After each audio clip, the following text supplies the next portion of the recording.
Okay, there we go. So Daniel is making use of his gingerbread house from December 2025.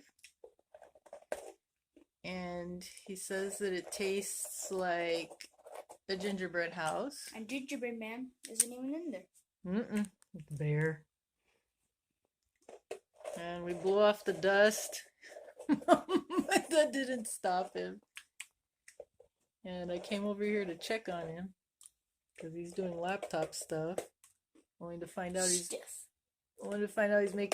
he's munching on his snacking on his gingerbread house.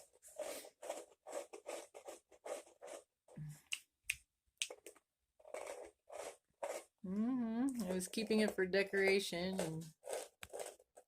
and they asked if I could eat it. Like 5 minutes ago. Let's see. Let's see what you've been munching on.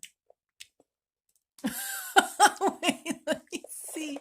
Let me see. You look like a little mouse or like a little rat. Let me see.